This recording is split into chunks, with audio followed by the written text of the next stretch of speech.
to share something with you. Alicia, are you back there?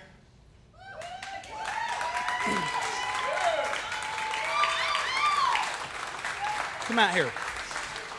Come out here.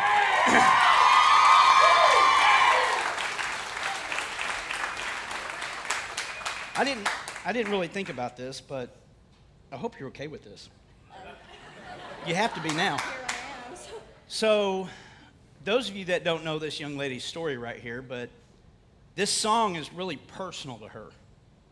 My wife leaned over and said, this song is very personal because of what she came through. And she struggled with addiction. And God has given her breakthrough. And I want to give God the glory, but I also want to give her credit too, because she had to push through this and she had to make a decision to give God, to put God first in her life in order to get through the things that people deal with. I want you to be encouraged by her story that you can do the very same thing. And now look what God's doing. He's using a gift that he gave her for his glory so you can be ministered to. And that song was just killer, was it not? And it was because of the conviction in her heart of where God has brought you. So I just want to say thank you, and I just wanted these people to know a little bit about you, and if they want to know more, they can come talk to you, right? Yep. All right. Yep. Okay, give her one more hand. Thank you.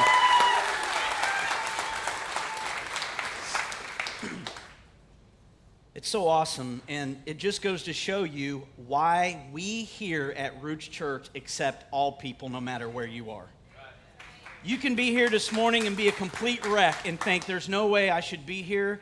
You are welcome here because this is an example of what God can do in your life. We didn't do this. The church didn't do it. All we did was create an atmosphere for somebody who was struggling or maybe far from God that could actually be in a relationship with God. A real, authentic relationship with God. Not a religion, but an actual relationship. And so I just felt like I needed to do that. If you're here today and it's your first time, welcome to Roots Church. If you're watching online, thank you for joining us. Give me some praise hand emojis, or you can do the emoji that I really don't care for, and that's the thumbs up. People like to send me that now that I brought it to your attention, which is fine, and it's humorous for sure. We've been in this series called the 5G's. We've been talking about grace, growth, groups, and gifts last week, and today I'm going to talk about giving. And I'm not going to talk about tithing per se because, we talk about that at the beginning of the year, but I do want to talk about giving in a sense that I think is going to give you a better perspective of the reason why we have a core value here at Roots Church called irrational generosity. Irrational generosity is this: we believe it is more blessed to give than it is to receive. Why? Because we want to be a blessing to other people. That is what we believe here at Roots Church, that giving is better than receiving. And if you've been in that position where you have given to someone and there's just something about being able to give to someone that may not have, or really even just blessing somebody because you can, there's nothing better than that right there in itself. And so today, I want to talk to you about being beyond blessed.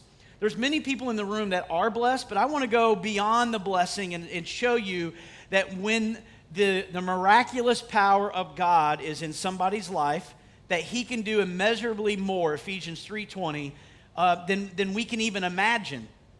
And so I'm going to ask you today, how many of you in the room today want to be blessed? Let me see your hand. Okay? How many of you would like to be financially stress-free? Yeah, about every person's hand went up. It's crazy how finances will put us in a place of stress. And then what most people believe is that if I have enough money in my bank account and my bills are all paid, or maybe I don't have any debt, then I would be stress-free when it comes to finances. And I would say that's probably a very good start. I mean, if you got a lot of money in your bank account and you don't have any debt, and you're able to pay the bills and you don't have to think about finances, I would say that would help make you stress-free. But I do, however, think there's one other thing that can help you, because you don't have to have a lot of money, and you definitely don't have to be in a lot of debt and still be stress-free when it comes to your finances. A lot of money is not the key factor. That person that just won the Mega Millions, wherever they are, in south or north or some side outside of Chicago, is $740+ million richer. They probably have more stress going on in their life right now because now they got to protect their kids and their family, and now they're going to have all kinds of relatives crawling out of the woodworks on top of trying to figure out how to pay the taxes and where they're going to put all that money. Having a lot of money does not always solve all your problems. But what I believe can help you become stress-free when it comes to money is having the attitude of gratitude, having the attitude of understanding that we don't own anything that we have. God owns all of it, that we are to be a steward of what God has given us. And that's what I'm going to talk to you about today. I'm going to give you 3 points in stewardship. We're going to talk about stewardship. What is stewardship? It's managing someone else's property. That's simply what it is you don't own it, but you're managing what has been given to you. How many of you have ever stayed in a VRBO, or maybe you've stayed in a friend's vacation home, or maybe they had a home somewhere, you have a relative somewhere in a vacation spot you'd like to go to, and they said, hey, you can use our place, have it, whatever week you're coming, you can have. Anybody ever done that? Okay. And when you go, you know, you have your kids, and so you're literally telling your kids, we don't own this, so you cannot do this. Right? And you don't even really want to sleep in the master bedroom because that's their bedroom, and you just feel weird and awkward, so you end up sleeping on the couch. It's like, wait, they gave it to you to use, but yet we have a hard time fully using what has been given to us. As a matter of fact, ladies, you can probably relate to this. You're in that home, and then because it's not yours, it's a friend of yours, or maybe it's someone in the church that's loaning it to you, you spend the night before and all the next day cleaning it like never before. Because you want them to know that you took care of what they gave you. Right? How many would do that? Yeah, I think all of us in the room. And one of the reasons why you do that is because when the next time comes around and you would like to use that vacation home, you want them to say, absolutely, no problem. You took care of what wasn't yours. I got taught a long time ago from a friend of mine, growing up, you just sometimes don't learn everything you need to know. It just don't come natural. You have to be taught things. And so I would borrow things from people. And a friend of mine, he borrowed something one time, and he would always just kind of give a little gift, or he would just do a little gratitude of something. And when he would borrow a vehicle, he would wash the car, he would vacuum it out, and he'd fill it full of gas, and he would give it back. And I thought, wow, that's pretty cool. That just shows that you appreciate the person that's loaning whatever the vehicle, if that's what it is. And I started doing that. And, I look forward to someone letting me borrow their vehicle on an empty tank of gas. Because when it comes back, it's on a full tank of gas, and they always say, you didn't have to do that. You're right. I know I didn't have to, but I wanted to. Because, first of all, it's not my vehicle. I want to bring it back to you clean, better than when I had it, and I want it to be a full tank of gas. Well, for one, that's just doing something because it's not mine, but also because if I ever need to borrow it again, I want them to know that I took care of that thing and that they would give it to me again. Listen, if you're borrowing somebody's vacation house and you go trash it and you don't clean it, and they come in the house and they see what you've left, they won't ever invite you back to borrow their stuff. Well, guess what? It's no different when it comes to God and us. God has given each of us things, money, talent, time, family, whatever it is. He's given us these things, and now what are we doing with those things that He's given us? They're not ours. God owns everything in the world. He owns everything. It's His stuff. I'm going to show you in Scripture where everything is His. He just gave it to us temporarily to manage. And so now, what we got to do is we got to give back to God what He's letting us use in better condition. So He gives it to you, you're using it, and you're actually giving it back to God in better condition. You're managing everything that He gives you in a way just as if you're borrowing something from someone else. And so we're going to read in Matthew 25. It will not be on the screens, but you can open up your Bibles if you have them. In the Matthew 25, verses 14 through 30, it's the parable of the bags of gold or the talents. And in the very beginning, Jesus actually, in some versions, will say, the kingdom of heaven is like. He does that actually 11 times in Matthew. And this is the 11th time that he actually does it. And he talks about, and it again, a kingdom of heaven will be like a man going on a journey who called his servants and entrusted his wealth to them. Remember, this is Jesus talking to his servants. That's the parable. And he says, to one, he gave 5 bags of gold, to another 2 bags, and to another 1 bag, according to his ability. Now let me stop for a minute and help you understand that Jesus understands that we all have certain abilities, some better than others. So to some, he'll give more because they can do more, they can handle more, whatever it is. And to others, he may only give 1. The great thing about that, though, is you have to understand that even though you might get 1, it doesn't mean you can't have 2 later. It's kind of like graduating from, let's just say, an engineering school, and you first get your first job, making, I'm sure, pretty good money, but it's not where you could be. Right now, you have 1 bag because you worked hard and you got what was deserved to you. But as you begin to work in that field for several years, the next thing you know, you get a promotion, maybe you get a raise, maybe you end up getting a management promotion, maybe even 20 years down the road, you become the lead dog over a certain department, which means you make more money, which in return would give you more bags of gold, technically. So it's are you doing with what God has given you? God has given you this amazing knowledge to have an engineering degree. He gave you an amazing job. Now, are you going to work hard at that job? Because if you do, then God will end up giving you more because you're working hard. And it goes with any job that you have. It goes with anything that you have, as a matter of fact. I mean, if you're not taking care of what God has given you, why would he give you more? He's just not going to do that. And he did it to their ability. And then he went on his journey. The man that received 5 bags of gold went out at once and put his money to work and gained 5 more bags. So also the one with 2 bags of gold gained 2 more. But the man who received the 1 bag went off, dug a hole in the ground, and he hid his master's money. So the first 2 that had 5 and 2, they went and doubled their money. They went and put it to work. They did well with what was given to them. But the third guy, you know what? He didn't have a stewardship mindset. He had an owner mindset, and he was afraid to do anything with it, so he hid it, and he did nothing with it. It goes on to say, after a long time, the master of those servants returned and settled accounts with them. You need to know that one day Jesus is coming back, and he's going to settle an account with you and I on how we did stewarding what he gave us while we're here on this earth. You're going to have to answer to how you managed your family, your finances, your marriage, the gifts that God has given you, all of it. You're going to have to answer to that. And this parable is showing us that. And so after he came back, the man who had received 5 bags of gold brought the other 5. Master, he said, you know what? You entrusted me with 5 bags of gold, and see, I have gained 5 more. His master replied, well done, good and faithful servant. I will put you in charge of many things. Come and share your master's happiness.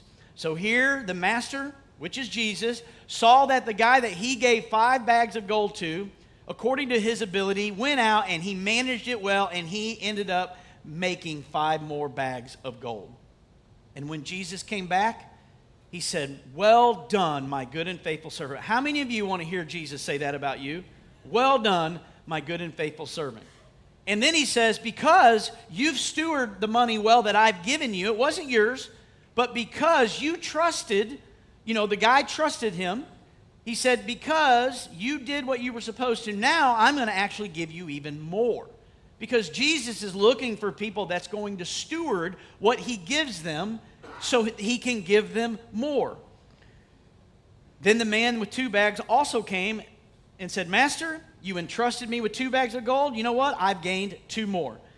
The master replied, "Well done, my good and faithful servant. You have been faithful with a few things. I'll put you in charge of many things. Come and share your master's happiness." So again, even with the guy that only had 2, he still did what he was supposed to do. He still managed and stewarded what God had given him. He didn't complain, "Well, I only got 2 bags and he got 5. He gets a new house and I don't." That's the way us human beings think.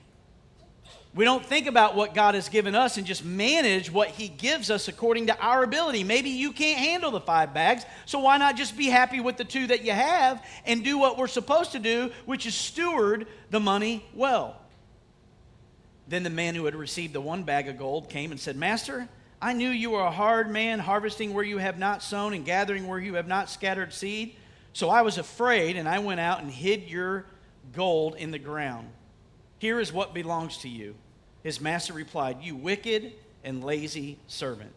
So you knew that I harvest where I have not sown and gather where I have not scattered seed. Well then, you should have put my money on deposit with the bankers, so that when I returned, I would have at least received back in interest." Here he is telling him, you know what? You were thinking as an owner and not a steward. You did not manage what I gave you. The least you could have done was put it in the bank, let it grow interest for when I come back. At least there'd be something there. So you know what Jesus did? He took the bag of gold from him and he gave it to the one who had 10 bags. For whoever has will be given more, and they will have an abundance. Whoever does not have, even what they have will be taken from them. And throw that worthless servant outside into the darkness, where there will be weeping and gnashing of teeth. He calls him a fool for not managing and stewarding the things that God gave him. And then, because he didn't manage it well, guess what God did? He took it away from him. He said, "You know what? You're not going to manage the things that I'm giving you, then I'm going to take it away from you, and I'm going to give it to somebody else that will." Understanding stewardship is understanding that God is looking for people that will take his things that he wants for you and me, he gives them to you, and then he's looking for people to manage them properly. Doesn't mean that you can't spend the money. It doesn't mean you can't have fun with the money. It means that you take good care of whatever it is. It's kind of like the old beat-up car. You know, you're complaining because you don't have a nicer car and you don't have a new car, but you're not even taking care of the car that you do have. Yeah, I get it. It barely runs, and it at least gets you back from A to B. Why not wash that thing every single week? Why not spit shine the wheels and armor all those things? I know it's not going to look that much better, but that's not the point. The point is God gave it to you. Why not take care of it so God can give you something better? If you can't take care of the very thing that he's given you and all you want to do is complain about it, then you're going to be stuck with that, or he could take it away. And you can walk to work. God's trying to teach us something in these scriptures. And he says one day Jesus is going to come back and he's going to see how we or you handled his money. Stewardship is managing the property of someone else. So here's my 3 points. Number 1, I am not the owner. We don't own it. You don't own your house, your car, your kids. You don't own your talent. You don't own the water you drink. You don't own anything. God owns it. Let's look at it like this for a moment. It's like if you have ever rented before, then you knew that you would have a landlord, right? And the thing of it is, when you rent from someone, it's not yours, so when it breaks down, what do? You call the landlord and have them fix it. Hey, the air conditioner's broke. Come and fix it. I don't have to go any money out of pocket. That's on you. Well, think about that term for a minute, landlord. Who do you think owns the land? God does. He's our landlord. He owns everything, and he just allows us to manage it. And when something goes wrong, God, this is your problem. I've been managing it well. Now you got to fix it. God owns it all. I'm going to show you in Psalm 50, where it says in verse 12, "If I were hungry, I would not tell you, For the world is mine and all that is in it. If I'm hungry and I want a steak, I'm just going to eat the cattle that's on my hill. Some of you are a little slow, because God owns the cattle, right? On the one hill. I used to say that one time. I was like, God owns all the cattle on one hill. No, he owns all the cattle on all the hills. He wants a fish, he's going to eat it. He wants vegetables, he's going to cook them up. He don't have to ask you for steak. He doesn't have to ask you for food. No, it's his. He's going to eat it. And in the New Testament, in 1 Corinthians 10, chapter 10, verse 26, it says, the earth is the Lord's and everything in it. So that metal that you rode in on the way here, or if you own a newer vehicle and it's aluminum, or maybe it's plastic, guess what? That's God's. He created that. It's his metal. The water that you got up this morning and hopefully took a shower with and brushed your teeth, guess what? That's God's water.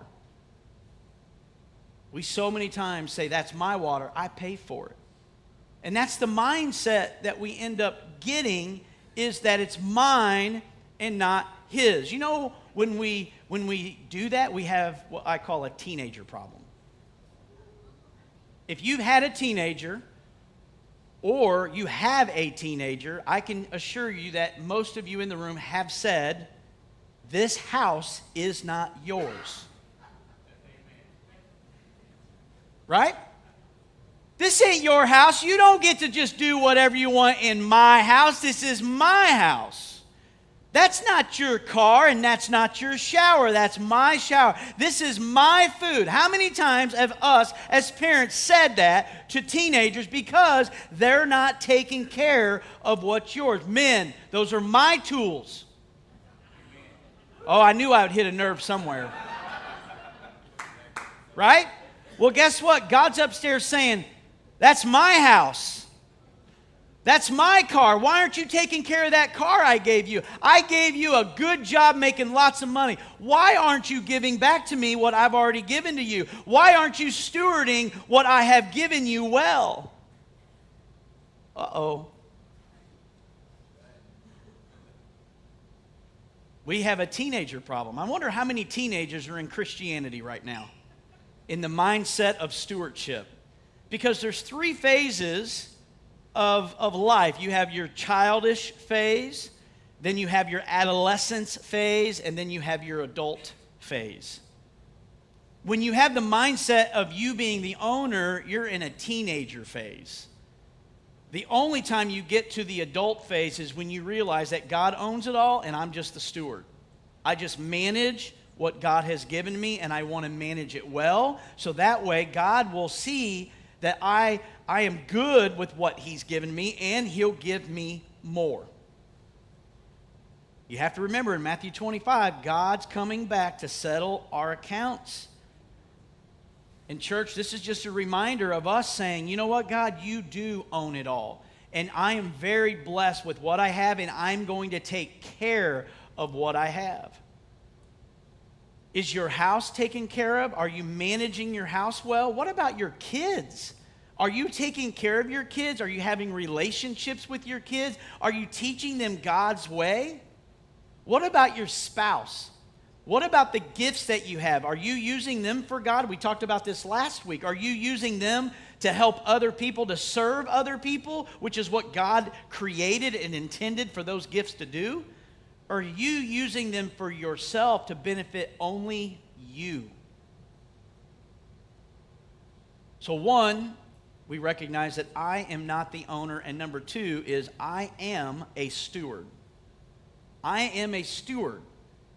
Even God was trying to show Adam and Eve that he owned it all. In the garden, in the very beginning, God created the garden for Adam and Eve to do whatever they wanted.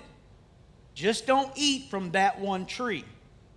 But the devil is so good at deceiving us and telling us, you don't need to give anybody anything. You worked hard for that money. You deserve a vacation. You deserve, ladies, to go out and buy whatever jewelry you want. Guys, go ahead and buy that gun. You deserve it. It's your money. You worked hard for it. And that's exactly what the devil did to Eve in the garden. He said, you know what? You can be just like God. You eat from that tree that God said, God said not to eat from. You can be just like God. You can know as much as God can. And guess what happened? We all know how that story turned out, right? That's why we're all here today. Because Eve believed the deceiver. And she ate, her and Adam both ate from the tree. And then God said, you know what? Because you weren't a good manager or steward of what I gave you, I'm going to take it away, and now you can't be in the garden anymore. And I'm actually going to put an angel outside the garden so you can't get back in. All because they didn't steward what God gave them well, and they thought that they owned it because God gave it to them. God gave it to them, and they thought they owned it and they could do what they want. So from the very beginning of time, God's been showing us that He owns everything, and we are just stewards of what He gave. Now, when you're looking at this parable of the talents or the bag of gold, depending on the version you use, a talent is actually a sum of money. We don't really know exactly how much, but I can tell you what it is. It's a talent of silver is 10,000 denarii. And a denarius, okay, which is singular, denarii is plural. Denarius is actually just one. So a day's wage is 1 denarius. 300 denarii is a year's wage. So if you work for a whole year, which they figure is about 300 days with all the different holidays, weekends, vacations, whatever it was, back in those days, they would work about 300 days in a year, and that's where they would come up with 300 denarii. And if you think about it, the working time frame back in those days was about 33 1/3 years before you would retire. That's about how long you would work. What I find interesting about that is Jesus walked this earth, or He was born and then He died 33 1/3 years. So back in the Bible days, a young man would start working at the age of 12, 13, but he wouldn't actually come into earning wages till he was about 17, and then they would retire at the age of 50 because the lifespan of someone back in that day was only between 55 and 60.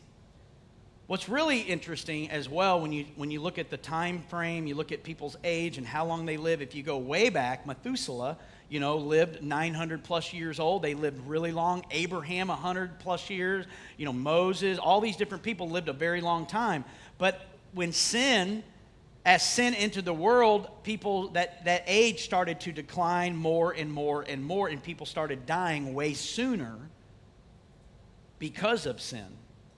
And then when Jesus came, guess what? Jesus came and He began to give us wisdom and knowledge and hope and all these different things, which obviously today we see the wisdom and knowledge that's been given to us. And so now you can have a medical condition. And back in the day, they didn't have all the different things that we have today to help you if you're in an accident, or if you have some type of heart condition or high blood pressure or diabetes or something like that. They can actually put you on some medication to help prolong your life. And now today, the average age is right around 85 years old. So before Jesus, you lived a long time. Sin came in the world. That age started declining of how old you lived. And then after Jesus, that age is starting to go back up because of all the wisdom and information that we have today.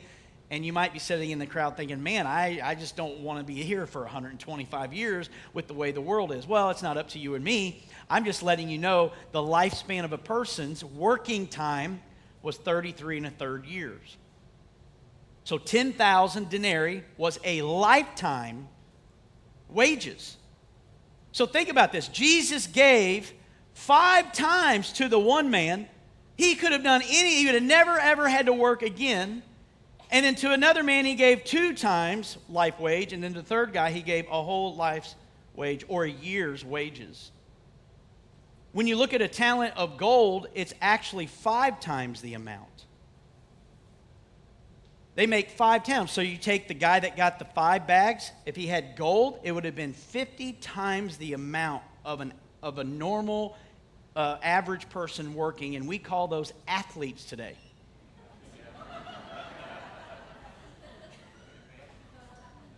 I'm glad you got that joke. I was a little nervous. So let me put it to you of how this all works and how we're to be good stewards and how it all plays out to our finances and to all the other areas of our life. Because remember, Jesus said, I'm giving you money or talent or time, whatever it is, I'm giving it to you according to your ability. So let's just say hypothetically that someone in the room in here has the ability to write $1 million check to the church. See, I'm going to put it in tithing form for you because you'll really get it this way. Now, to you sitting in the seat, to some of you, or maybe most of you sitting in the seat, you're thinking, $1 million? I'm not even going to make $1 million in my lifetime. That may be true. But to the person that can or has the ability to write $1 million check, it's nothing for them to write a check for $1 million because they have way more than $1 million. But they only give $500,000.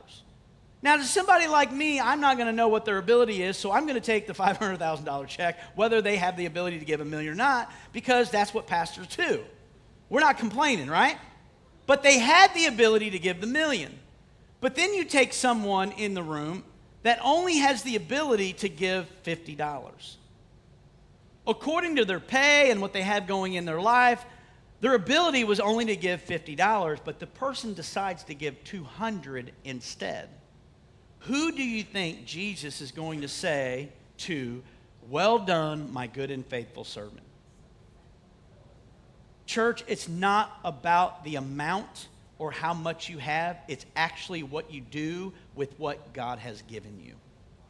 There are people that give more than they have because they understand management and they understand stewardship and they understand giving. See, this is the part where you're saying, see, I knew the pastor just wanted my money. I knew it was going to be all about giving more. Actually, no. If that's what you're hearing, then you're hearing that little person over here, the little devil, trying to deceive you into believing that all I'm talking about is for you to give money. What I'm actually telling you is this. It doesn't matter whether you give here or not because God doesn't need your money to do ministry.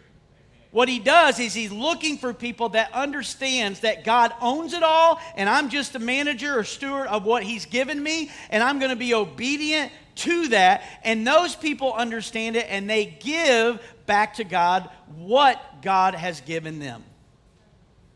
I don't want something from you. I want something for you.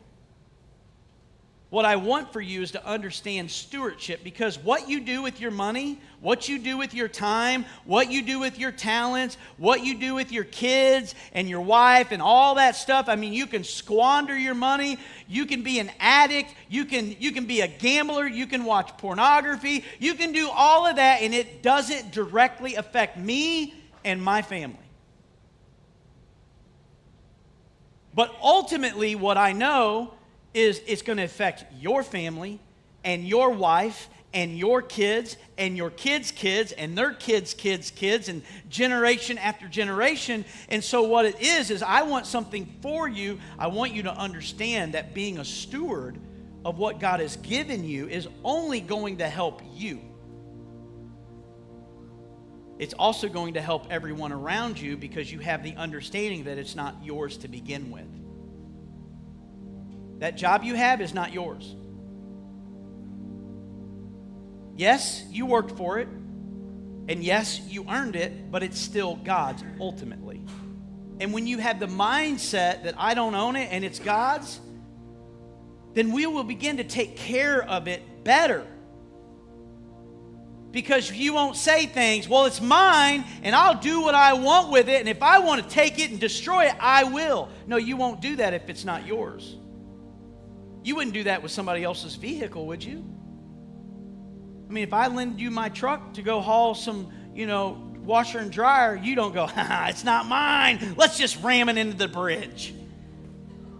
No, you're probably going to say, hey, man, that was really nice of the pastor to let me use his truck. I think I'm going to fill it up and wash it for him and get the Easter coming off the back of the window. That's still been on there since Easter.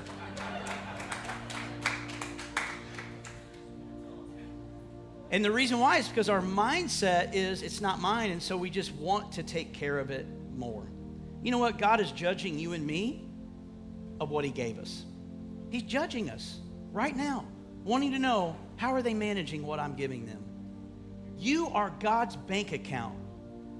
God has given you so much for you to manage in your life according to your ability. You're like the bank account for God. So, are you managing it well? Because that's number 3. Am I a good steward? Check this parable out, because this is the mindset of an owner versus a steward. In Luke 12, verse 16, another parable that Jesus is talking about, and it has to do with money. It says, the ground of a certain rich man yielded an abundant harvest. He thought to himself, what shall I do? I have no place to store my crops.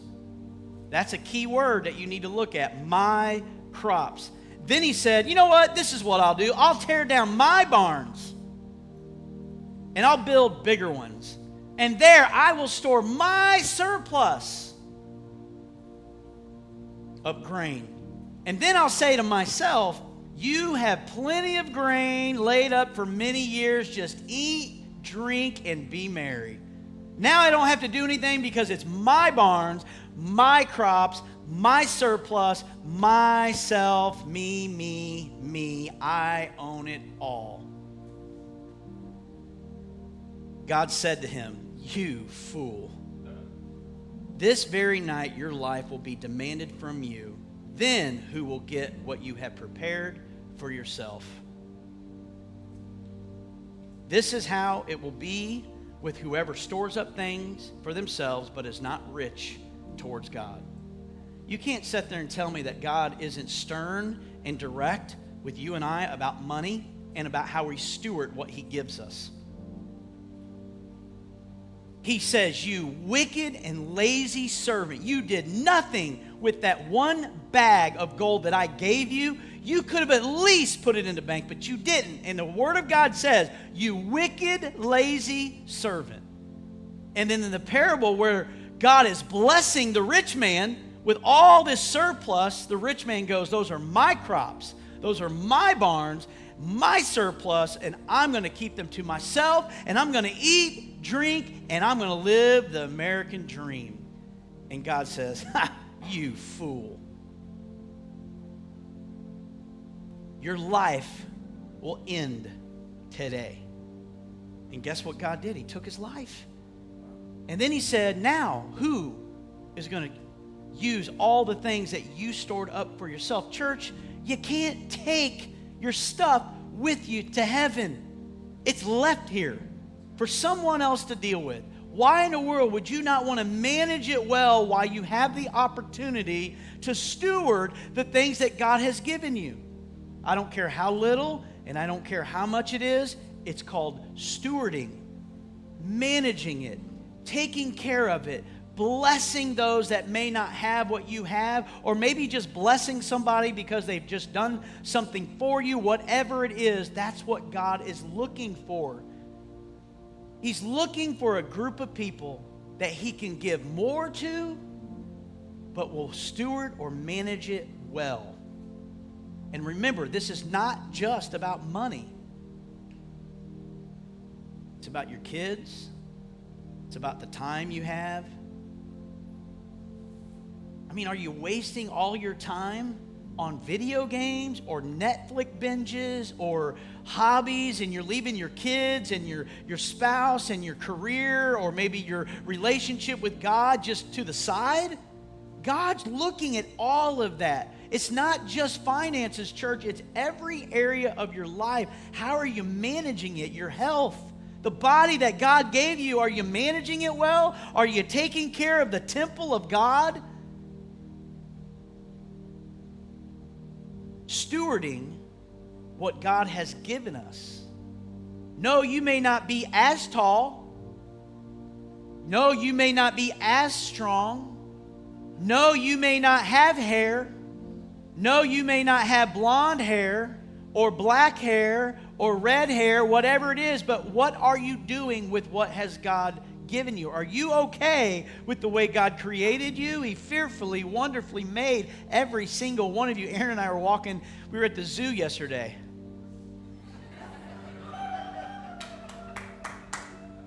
Trust me, I wasn't there for the animals. I was there for the people.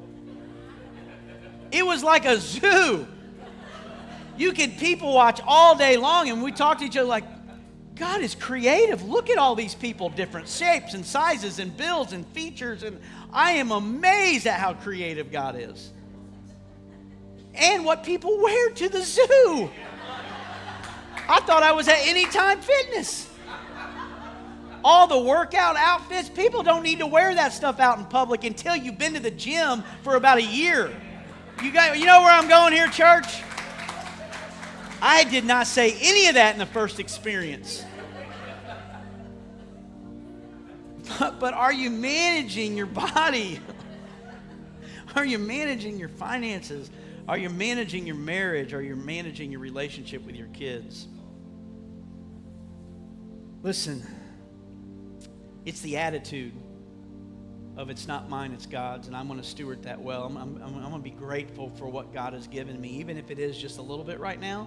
I figured if I'm good, if I'm faithful at the little, the Bible says He'll give you more.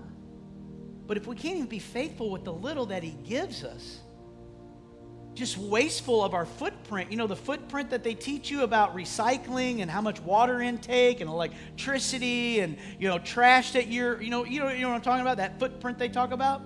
I mean, we should not just be, we're to steward the world, the earth that God gave us. Why in the world do you think we have another core value called excellence?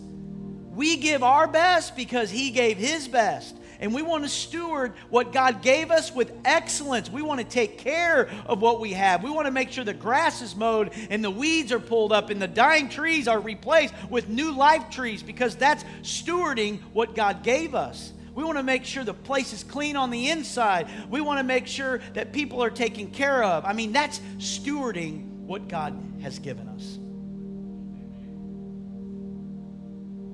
It's not about how much you give. It's not about how much you make. It's not about any of that. It's literally saying, God, you own it all. You own my house. You own my car. You own my job. You own my kids. You own it all, God. You own everything here, and I am grateful that you've given me this amount, and I'm going to steward and manage it well. That's what this is about. It's to help you have a different mindset, to manage what you have well, and then God will give you more to manage. Let's pray. Father, thank you for these parables. Thank you for these stories. And Lord, you knew we would struggle with finances. You knew we would struggle with time. And you knew we would struggle with selfishness, that we use all the things that you give us for ourselves, for our glory, for our entertainment, for our benefit. But Lord, that is not at all the way you created us. You created us to be able to give to people, because it's more blessed to give than it is to receive. And God, as we steward what you give us, God, not only can we enjoy it, but God, we can bless others as well. And Father, I just ask that you give us the strength to do this, and God, that you keep us safe as we go about our day to day. In Jesus' name, the church said, amen. I have two quick things I want to tell you, actually three. One, we have Coffee with Pastor right after this in the Growth Track room. If you've never been to Coffee with Pastor and today's your first time, it would be a great time for you to go. The second thing is we are shutting down the Roots Cafe specialty coffees only for the next couple weeks while we do a remodel in there. We have decided to go ahead and move forward with opening our Roots Cafe up to the public 6 days a week like a regular business. We're trying to do that starting in September. Sometime in September if everything goes well, but we're installing all the equipment over the next 2 weeks. We will still have the Roots free coffee available. All right, so if you come and you get your free coffee, but any of the specialty coffees inside the cafe will not be available over the next couple weeks. And then hopefully we'll get that all remodeled, and then we'll be able to open up to the public and have some more items for you to enjoy on a Sunday morning, food related. The last thing I want to share with you is at the movie starts next week, so bring someone with you. We're going to start with The American Underdog with Kurt Warner. So come back next week, bring somebody, and we'll see you then. Have a great week.